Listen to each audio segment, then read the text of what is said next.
There are a few options available for identifying your horse.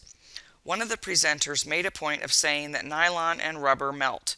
She suggested finding something that doesn't melt if you find yourself in the position of having to turn your horses loose.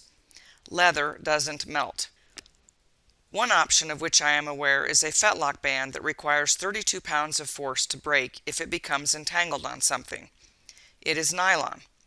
Yet another option is a small plastic device designed to clip into the mane. I have been told it doesn't stay on for long, and it is plastic. Another presenter talked about how the evacuation unfolded during the Marshall Fire, which burned 6,000 acres and 1,000 homes in one afternoon. This fire greatly affected suburban Boulder, Colorado, demonstrating that catastrophic wildfires can happen anywhere. During that suburban wildfire, rescuers with smaller two-horse trailers were the primary means of evacuating horses. The smaller trailers would haul the horses to an area where larger stock trailers were waiting. Unfortunately, the chain of ownership was significantly disrupted. When the horses arrived at the fairgrounds, no one knew whose horse it was.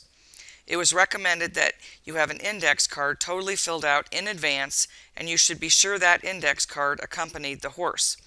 The presenter finished this segment by stating that if you could put any kind of ID on the horse, that would help enormously. The fairgrounds manager noted that a few horses had shown up at the fairgrounds with IDs braided into the mane or tail and no halters. He acknowledged that halters can get caught on things, and therefore it is not a good idea to turn your horse loose with a halter on. The exception to that would be a breakaway halter. The fairground staff was very appreciative of the ease of identifying individual horses if they arrived at the fairgrounds with IDs attached to the horse. So I started these tags because I used to ride in Homestead Meadows by myself. And I'm actually a retired veterinarian with my dogs who have embroidered collars with my phone number. And I would go with my 2 border collies, and I realized if the horse showed back up at the trailer without me, nobody would have any idea what to do with the horse, who was out there, what my medical conditions were, who to call, anything. And I knew better than that as a medical professional, so I started off with a tag that was bigger that just had ID my horse. I was really thinking. So then I ended up talking to EMTs, and they wanted the Red Cross symbol on me and the horse. I started wearing it on me, realizing I should have information on me. The EMT said, I have no idea what ID my horse means, but I do know what the Red Cross symbol means. So for yours, I want there to be a Red Cross symbol. So then I had one for riders with the Red Cross symbol with all my medical information, contact information, and all the stuff about my horse on the tag that I wore, and the horse had all the same information. So if we parted ways on the trail, then somebody could take the horse with his information, take me with my information, you're not trying to write it down or whatever.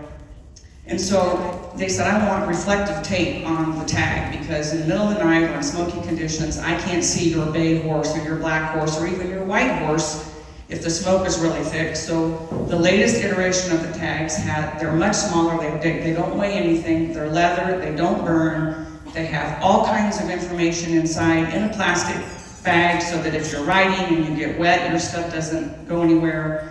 My horses wear them 24/7. I only change them out when the braid looks so ratty I can't stand it any longer, but they don't come out.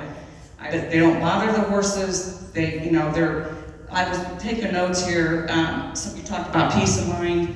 We go trail riding, I don't have to worry about it. I'm wearing a tag, they're wearing a tag. We don't have to do that before we go. They're wearing them all the time. So I know, and when I had that fire burn down next to us, there was peace of mind. I'm like, if I have to turn them loose, I know that they'll get home because there's all this information already attached to them. Special needs. That you ought to have an index card, but if the index card gets lost, all that stuff's written on the horse. It's, you're not having to worry about whether they know my horse can't have alfalfa or he has Cushing's or whatever. It's all right there. The card would be a nice adjunct to it. You could even, identify, like put a number or something that connected the two. And it has a place for your vet and contact info. So if your card gets lost, then they can do that. If you turn them loose, if you have to turn them loose because they said it goes really fast. Again, you're not trying to write stuff on their hoof.